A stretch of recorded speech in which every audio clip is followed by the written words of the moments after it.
네, 국회 파행이 장기화되는 가운데 양정철 민주연구원장과 또 서훈 국가정보원장의 회동부터 강효상 의원의 통화 누설 논란으로 여야의 공방이 뜨거워졌습니다. 국회 파행이 장기화하는 가운데 과연 협의의 접점을 찾을 수 있을까요? 이 두 분과 이야기 나눠보겠습니다. 차재원 부산가톨릭대 교수, 이경수 전 새누리당 부대변인 나오셨습니다. 어서 오십시오. 네, 안녕하십니까. 예, 저희 본격적으로 말씀 나누기 전에 조금 전에 차관급 인사 3명이 발표가 되지 않았습니까? 네. 주의깊게 볼 인물이 누가 있을까요? 아무래도 뭐 인사수석이 새로 그러니까 지금 교체된 부분, 그걸 아무래도 주목될 수밖에 없겠죠. 예. 아마 조현옥 인사수석의 아마 이번 그 교체는 뭐 지난번 논란이 됐던 그 환경부 블랙리스트와 관련된 그 담당 그 지금 비서관이 인사비서관이 얼마 전에 물러났지 않았습니까? 예. 그게 대한 아마 책임을 묻는 뭐 그런 성격도 좀 띠고 있지 않나. 그런 차원에서 본다고 한다면 인사와 관련된 부분 전면적인 쇄신의 분위기가 있다. 예. 그렇지만 아마 야권에서는 만족하지 못할 것 같아요. 왜냐하면 아무래도 인사와 관련돼서는 지금 뭐 인사의 검증을 책임지고 있는 조국 수석에 대해서는 유임이 됐기 때문에 네. 그 부분에서 반쪽 이사라 이야기를 할 수밖에 없을 것 같고 그리고 지금 새로 인사수석이 된 분이 김혜숙 법제처장이에요. 네. 김혜숙 법제처장은 뭐 아시다시피 이 문재인 대통령하고 같은 법률 사무실에서 오랫동안 근무를 했던 그렇기 때문에 누구보다도 문재인 대통령의 그러니까 이 나름대로의 그 상당히 잘 알고 있는 그 어떻게 보면 측근 인사라고 할 수 있는 것이죠. 예. 그렇다고 한다면 대통령께서 앞으로 인사를 하는 데 있어서 아마 자신의 그 생각을 누구보다 잘 읽고 있는 김혜숙 그러니까 법제처장을 기용해서 인사에 대한 이 조금 그립이랄까요 장악력을 좀 더 높여나가려고 하는 의도가 아닐까 하는 생각이고 또 한편으로는 김혜숙 법제처장이 부산에서 내년 총선에 출마설 차출론이 상당히 나돌았었거든요. 예. 그렇다고 한다면 이번에 인사수석으로 들어간다는 그 자체는 내년 총선에는 아마 김혜숙 이 지금 인사수석은 제외되는 것이 아닐까라는 생각도 듭니다. 조국 수석 어깨가 더 무거워질 것 같기도 하고 이번 인사수석 교체 어떻게 보십니까? 저는 이제 이렇게 보는 거죠.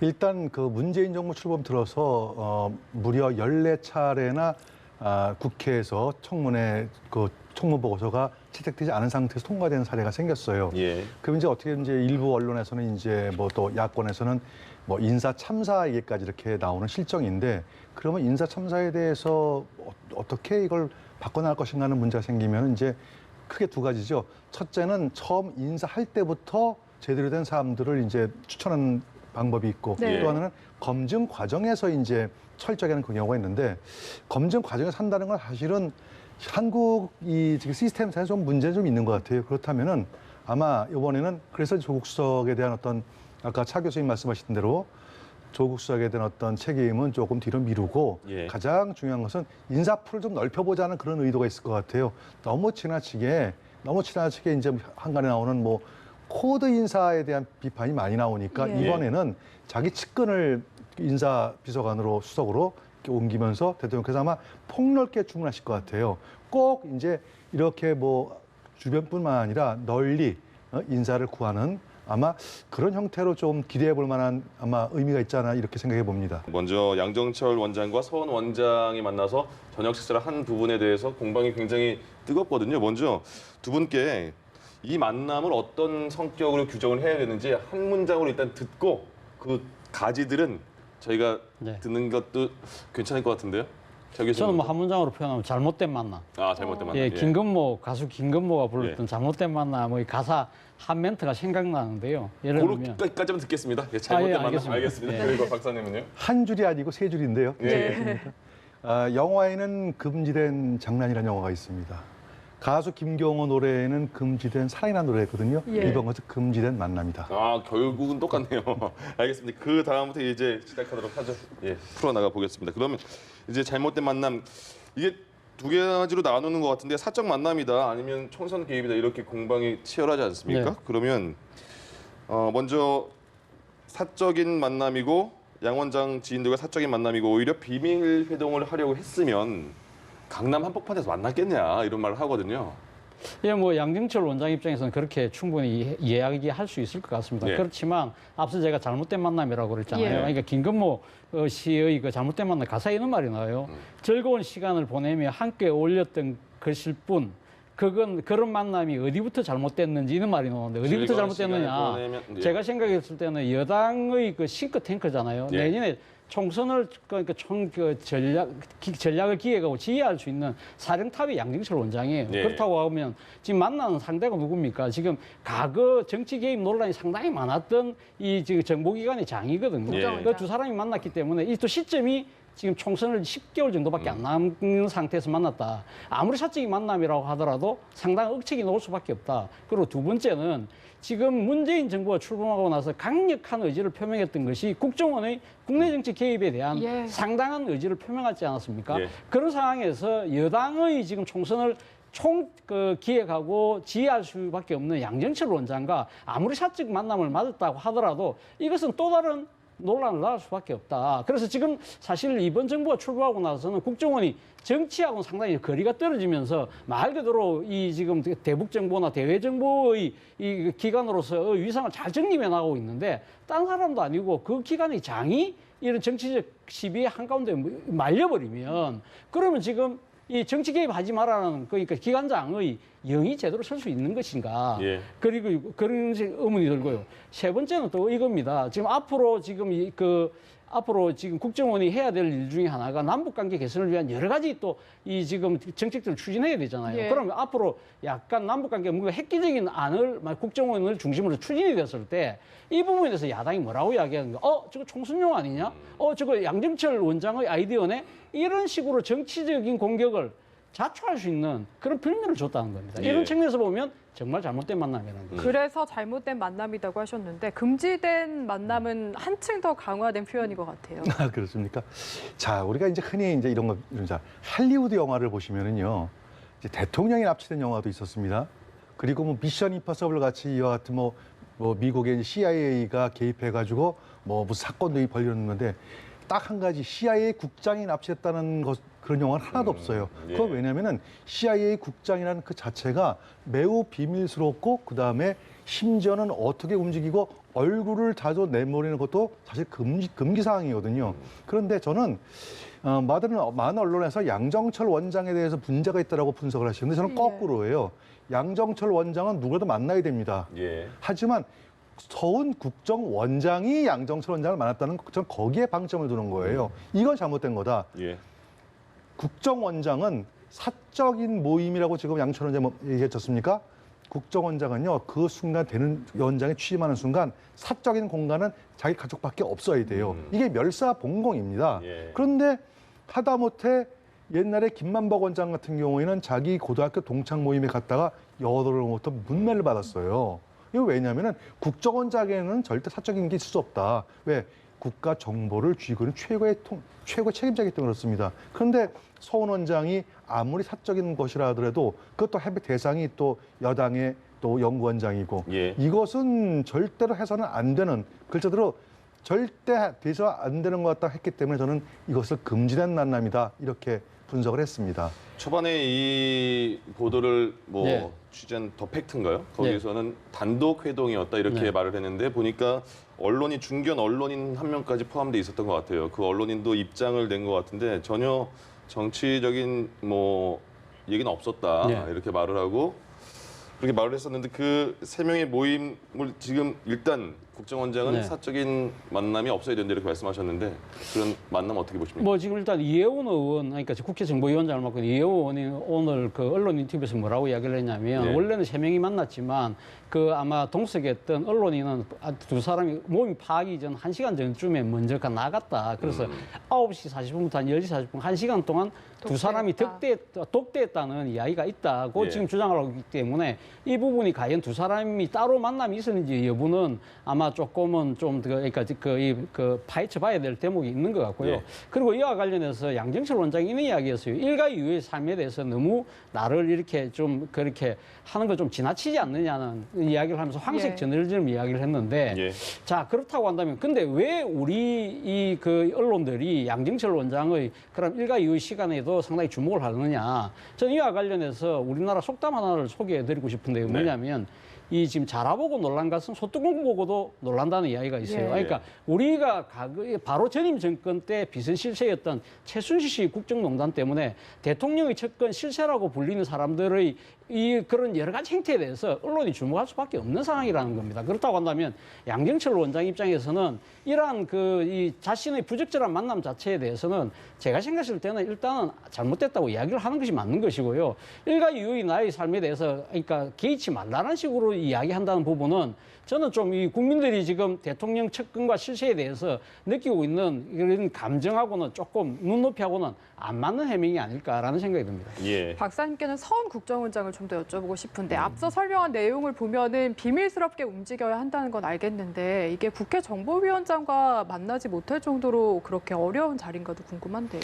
어떻게 보면은 국정원장의 한마디 한마디는 글자가 잘못하면 국가의 비밀이 순간적으로 나갈 수가 있어요. 예. 이거는 뭐 굉장히 심각한 문제, 중대한 문제죠. 그런 차원에서 아마 이해운 그 정보위원장이 아마 요청을 한 모양이에요. 그 국정원 담당자한테 예. 원장 사적으로 좀 연락할 수 할 테니 뭐 연락처를 달라는데도 네. 5차례나 요청했음에도 불구하고 국정원장과 사적 통화 안 됩니다라고 이렇게 거절했다는 거예요. 이건 공이거든요. 공적인 것도 거절을 하는데 하물며 국정원장이 사적으로 누굴 만난다고요? 그건 뭐 저는 도저히 상상할 수가 없다. 그래서 예. 저는 오히려 그 서훈 원장이 그 국정원장으로서의 어떤 본분 이런 것들에 조금 인식에 좀 문제가 있지 않냐. 전 이런 생각을 해봅니다. 예.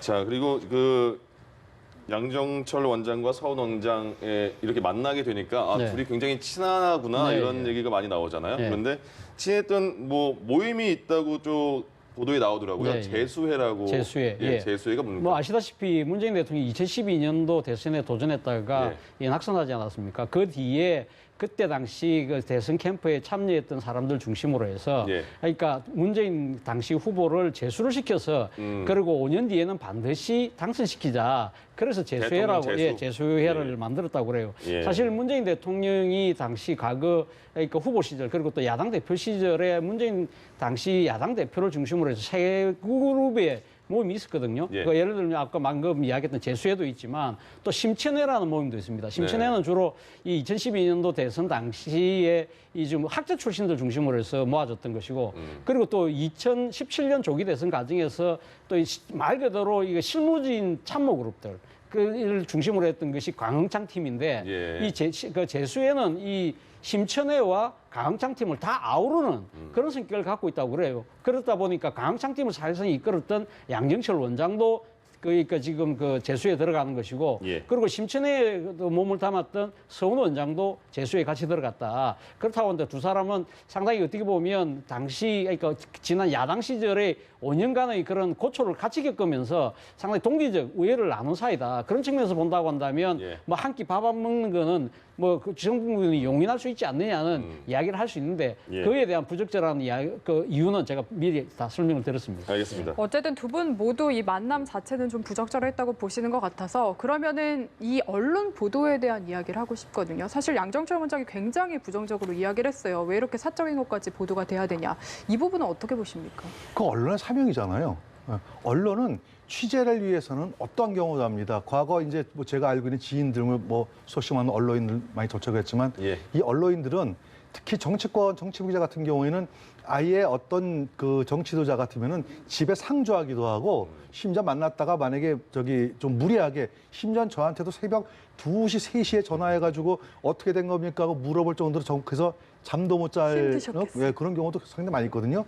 이건 언론의 받아주셨네요. 예. 받아야죠. 예, 예. 이거 왜냐하면 이거 알 권리고 또 취재하는 기자의 또 권리고 그걸 또 받아주는 게 또 취재원의 또 예의이기도 합니다. 네. 그런 차원에서 이 문제 갖다가 예를 들어서 옐로우 해서 황색 언론 해가지고 마치 이제 굉장히 잘못된 것처럼 이렇게 표현하는 것은 제가 볼 때는 그건 안 맞다. 예. 그러려면은 정치인은 일단 공인이 되면요. 그러니까 양정철 원장이 대통령 취임 후에 2년 동안 이제 야인으로 있었지 않습니까? 네. 예. 그러다가 다시 이제 정치권으로 컴백했어요. 민주연구원장은 굉장히 중요한 자리고 본인 스스로가 다음 총선에 병참기지 역할을 하겠다라고 하면 얘기는 무슨 얘기냐면은 수없이 많은 일을 하겠다는 것을 함축적으로 표현했다고 보여지는데 예. 그러면은 그것들 다 감안해야 되거든요.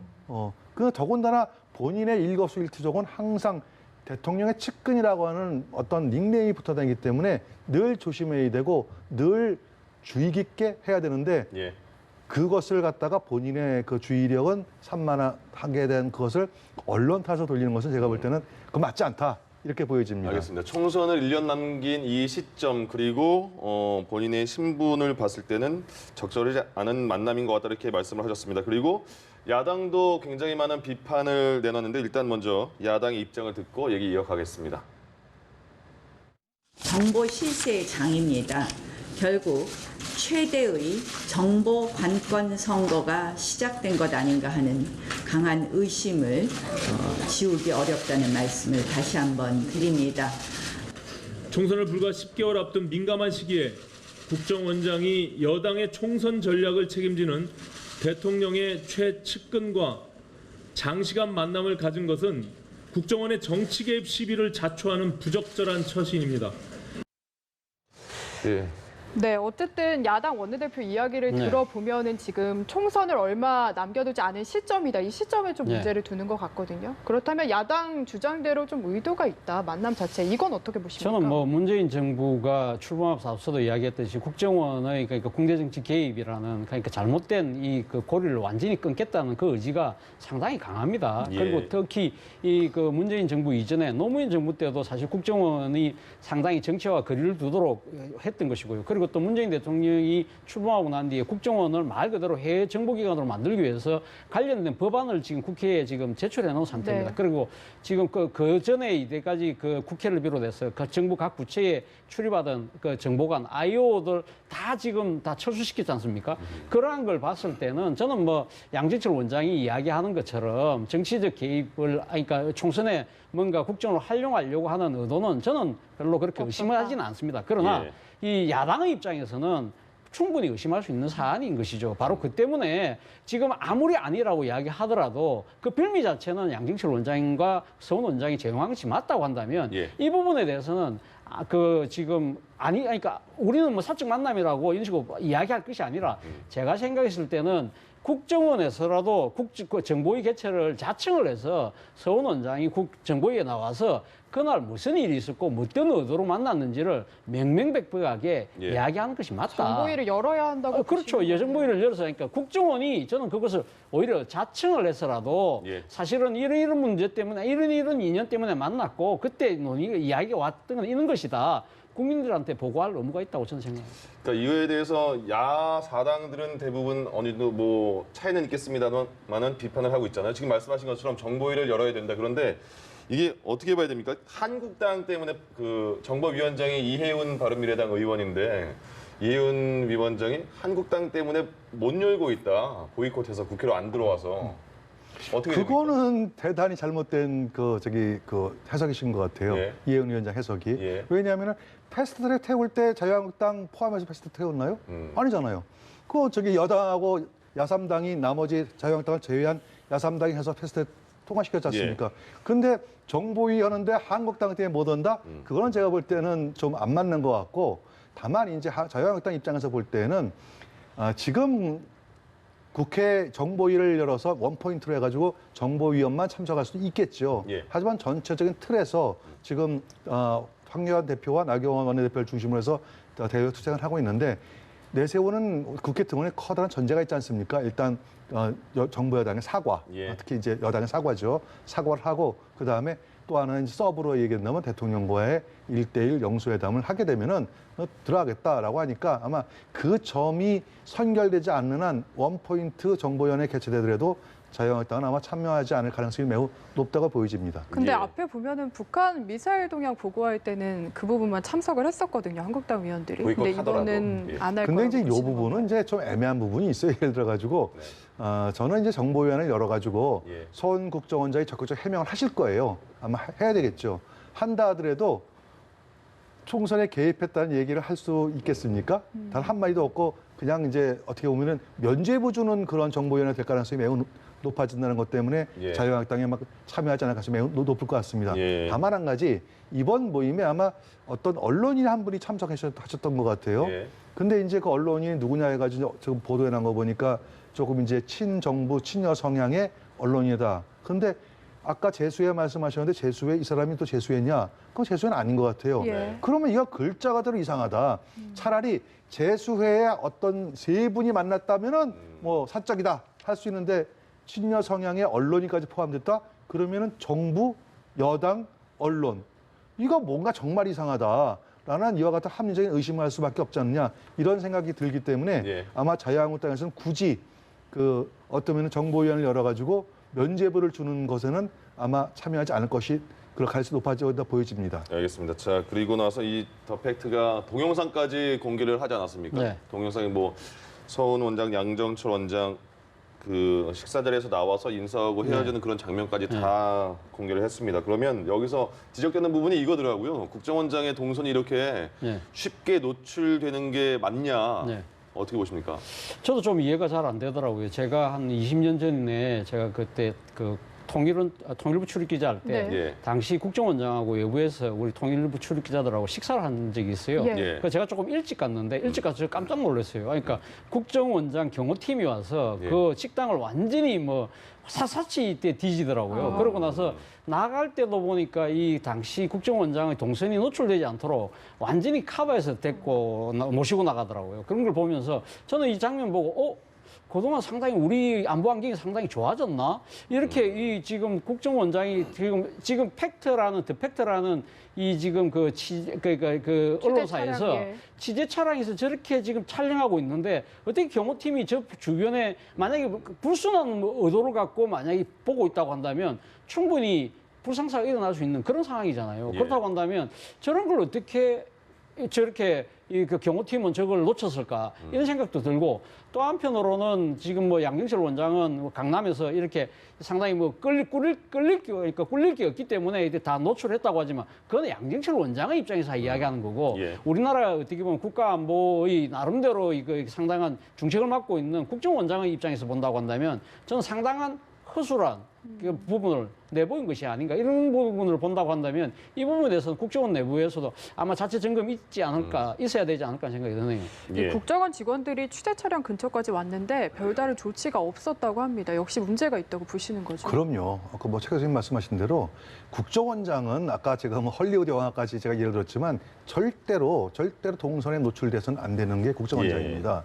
예를 들어 가지고 어떤 상황에서 무엇이 벌어질지 모르는 국내 상황인데 여기에 비춰볼 때 아마 국정원장 저도 이제 그런 뭐 비슷한 경험이 있는데 국정원장이 다녀간 자리는요 그 이후에 국정원 다른 팀에서 와가지고 혹시 도청이라든지 그런 것들을 위해서 전부 다 마지막으로 점검하고 오케이 클리어하고 그 사인이 보내면은 그때 철수하거든요. 예. 그런 조치도 없는 상태라면은 지금 국정원이 뭔가 나사가 빠진 게 아닌가. 예를 들어 가지고 자꾸 이제 국내 이제 아이오들 다 그러니까 정보원이죠. 국내 정치를 암행하는 아이오들을 다 없애는 것이 과연 개혁인데 네. 과연 그 개혁이 국가 안보를 튼튼하게 하는 개혁인지 아니면 국가 안보를 오히려 저해하는 개혁인지도 분명히 이번 기회에 냉정하게 생각해 볼 필요가 있다고 생각해 봅니다. 예. 청와대 입장에서는 여기에 대해서 크게 뭐 입장을 낼 필요성은 못 느끼고 있다 이렇게 말을 하거든요. 청와대 측에서는 어떤 저는 계획이 이 사안에 대해서 있습니까? 청와대가 침묵해서는 안 된다고 봅니다. 앞서 제가 말씀드린 대로 그러니까 이 정부가 출범하면서 지금 정보기관의 그 국내 정치 개입에 대한 분명한 선을 그었지 않습니까? 이 예. 부분에 대해서 국민적 의혹이 일어나고 있다고 한다면 청와대가 나서서 지금 그 국정원의 그 국내 정치 개입은 절대 있을 수 없다. 예. 이 부분에 대해서는 분명한 원칙을 갖고 있다는 것을 확실하게 입장을 재천명할 필요가 있다. 그리고 또 한편으로는 아마 지금 청와대에서는 그러니까 좀 그 서훈 원장에 대해서 저는 엄중 경고할 필요도 있지 않을까. 이런 부분들을 모든 국민들이 알 수 있도록 그런 식으로 이야기를 할 필요가 있다. 그리고 또 한편으로는 이 국정원 앞서도 제가 이야기했습니다만 국회 예. 정보위에 나가서 이 부분에 대해서 분명하게 해명을 하라는 지시까지도 저는 해야 되는 것이 아닐까 하는 생각이 듭니다. 그래야만 국민적 의혹을 해소할 수 있다는 겁니다. 네, 이슈 넘겨보겠습니다. 예. 이 문제 말고도 사실 공방이 뜨거운 부분이 있습니다. 한국당의 강효상 의원이 공개한 한미정상 통화 내용 공개. 먼저 좀 최근에 나온 내용을 보면은 통화 내용을 유출한 외교관이 이례적으로 입장문을 내놓았는데 그동안 알려진 것과는 차이가 약간 있는 것 같아요. 어떻게 보셨습니까? 저는 이제 일단 요 사건을 먼저 좀 재구성을 예. 좀 해볼 필요가 있습니다. 네. 강효상 의원이 이제 자기 이제 고등학교 그리고 대학교 후배에 이제 미국에 있는 한 외교관 이제 직급은 3급 참사관이라고 하더라고요. 예. 그 K라는 이제 분한테 대통령께서 혹시 이번에 저기 미국의 트럼프 대통령이 일본을 방문하는데 이제 일본 국왕이 새로 이제 취임한 뭐 겸사겸사해서 일본 방문하는데 역대 미국 대통령은 일본을 방문할 때 때문에 가까운 한국은 거의 방문을 조금이라도 예. 들렸다도 가는 게 이제 하나의 관행이었거든요. 예. 이번에도 이제 그런 게 되는지 해서 이제 한번 물어봤는데 그 저기 참사관이 이제 얘기를 해준 것 같아요. 예. 아마 대통령하고 통화하시면서 요청을 했는데 아마 트럼프 대통령이 여러 가지 일정상 한국을 가는 거는 조금 문제가 있다. 왜냐하면 미국 대통령이 한국에 한번 오게 되면요, 저희 경호 문제부터 시작해서 복잡한 게 많으니까 사전에 조율이 안 된 거는 쉽지가 않겠다. 하지만 이제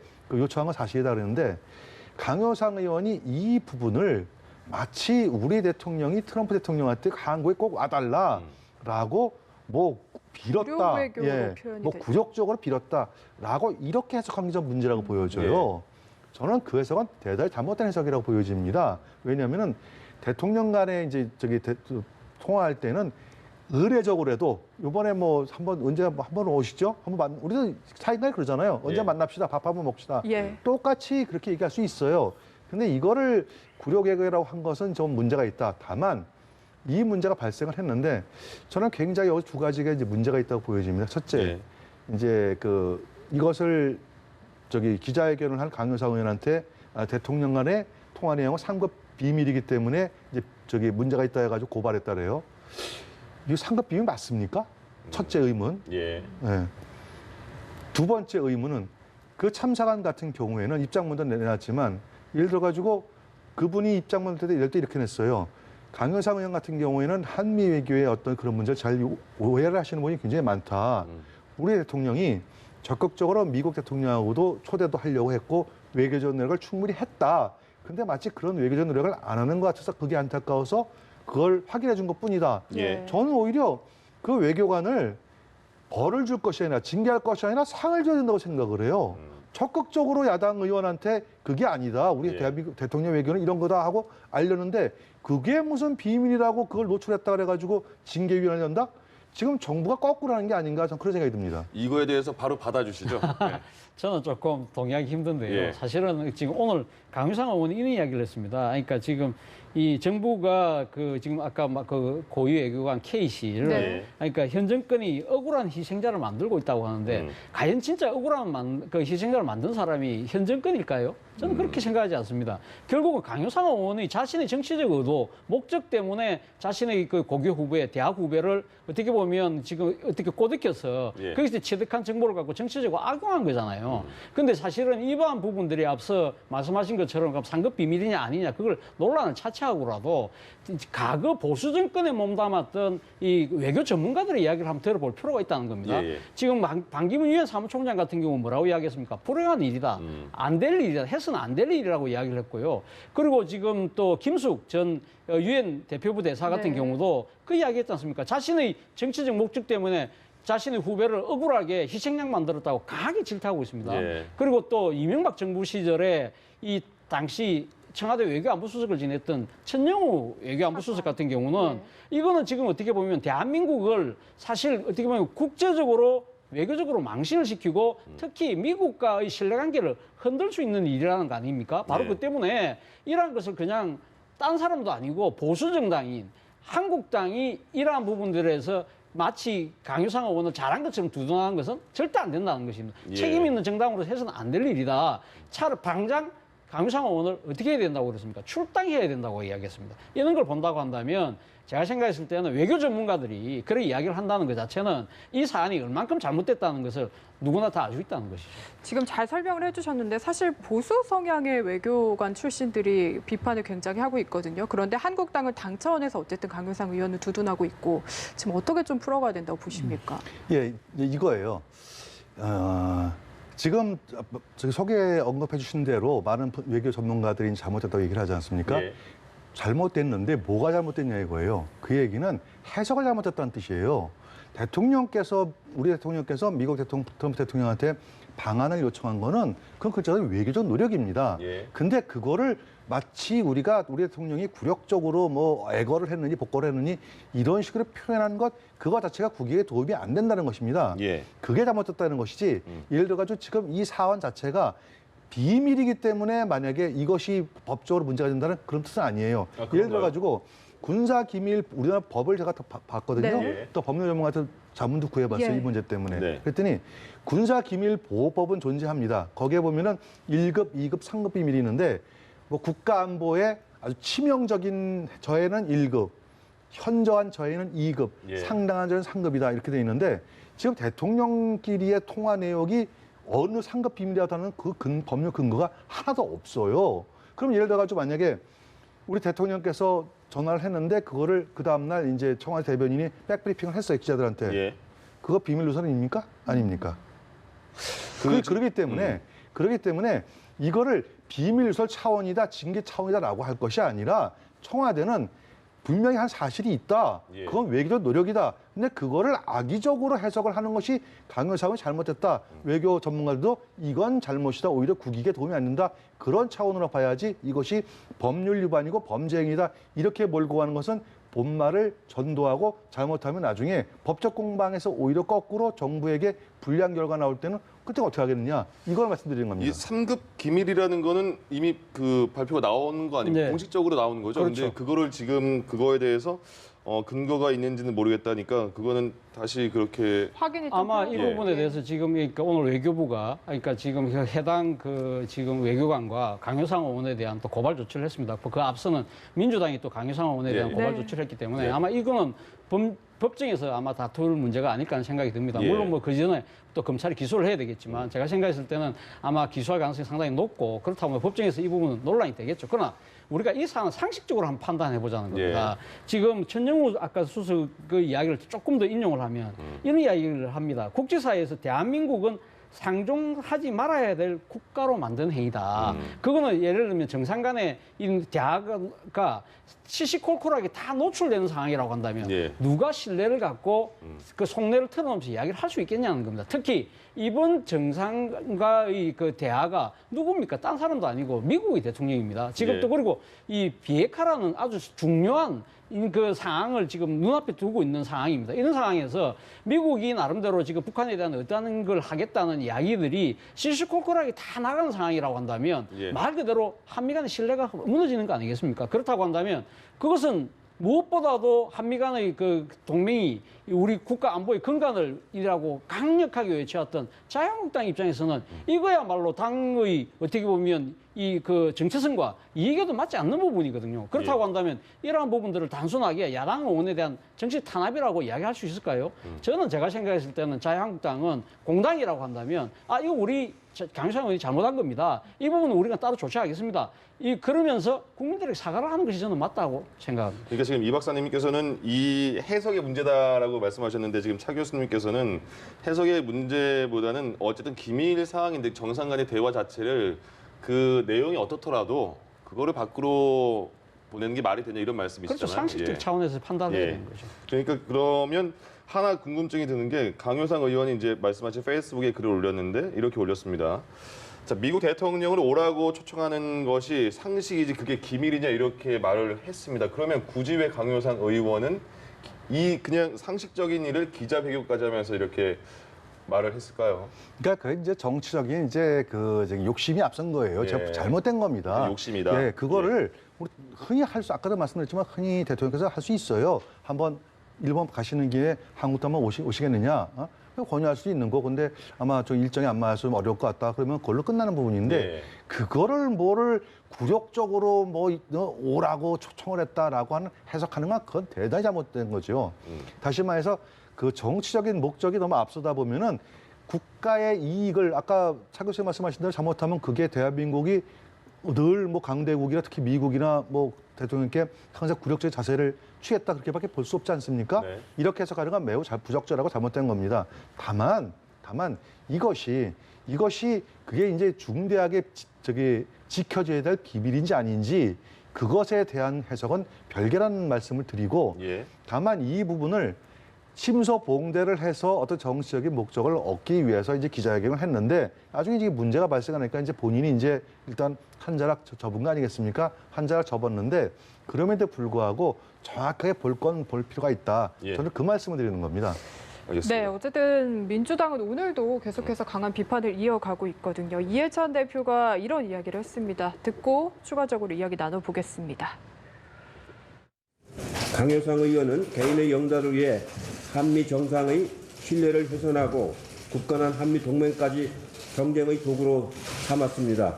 지금 자유한국당이 강효상 의원을 비호하는 듯한 입장을 내놓는 것을 보면 이러한 범죄 행위가 개인이 일탈이 아니라 제1야당까지 관여한 행위인지 의심하지 않을 수가 없습니다.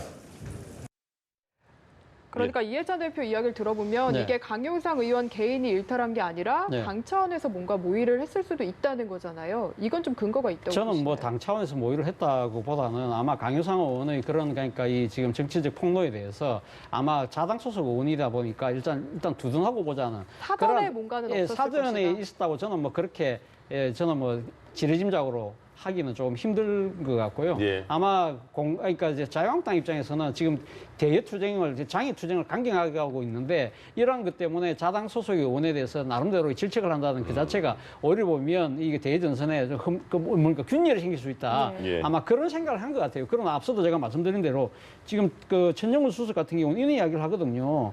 이 한국당이 강효상 의원의 폭로를 두둔하는 것을 공당으로서 자격을 의심받을 수 있는 것이 된다. 예. 이 지금 그 강 의원이 문재인 정부를 공격 소재를 제공해서 아무리 큰 공을 세웠다고 하더라도 자기 집권을 꿈꾸는 책임 있는 정당이라고 하면 그래서는 안 된다는 이야기를 하고 있거든요. 사실 예.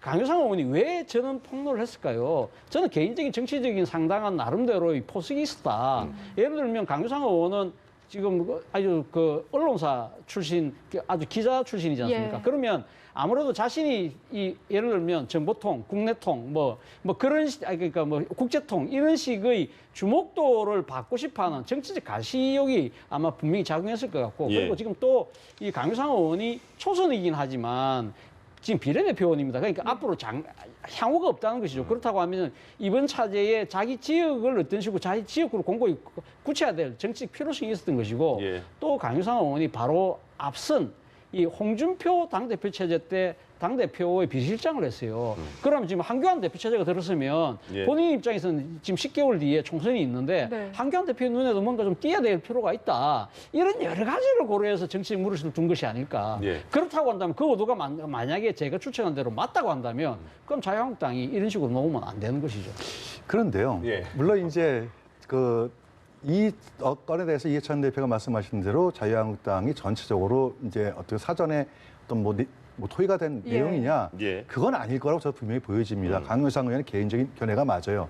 그런데 보수 일각에서는 이런 생각하는 사람들이 굉장히 많다는 것을 먼저 이제 변제에 깔아야 됩니다. 예. 예를 들어 가지고 지금 한미 동맹 관계가 과연 좋으냐 나쁘냐는 부분에 대해서는 또 우리 사회 일각에서는 특히 보수층에서는 안 좋다고 보여지는 거예요. 예를 들어 가지고 대북 문제도 트럼프 대통령이 추구하고 있는 어떤 북한의 비핵화 그 트랙 중에서 한국 정부가 비협조적이다. 그런 얘기도 있기 때문에 한미 군사훈련이 중단되는 경우도 있고 이런 경우가 있거든요. 그래서 네. 어디서 불협화음이 나오는데 예를 들어 가지고 우리 대통령께서 트럼프 대통령에게 그 방한 요청을 했다는 그 내용이 어떤 내용인 그 내용의 결과가 트럼프 대통령이 정말 시간이 없고 스케줄 때문에 그래서 뭐 못 오시게 한 건지 예. 아니면은 한미 동맹이 균형이 이루어지지 않고 약간 불만이 있기 때문에 한국을 방문하지 않는 건지 이 부분에 대해서는 후자일 수도 있다라는 것들이 보수 일각의 생각이에요. 왜냐하면은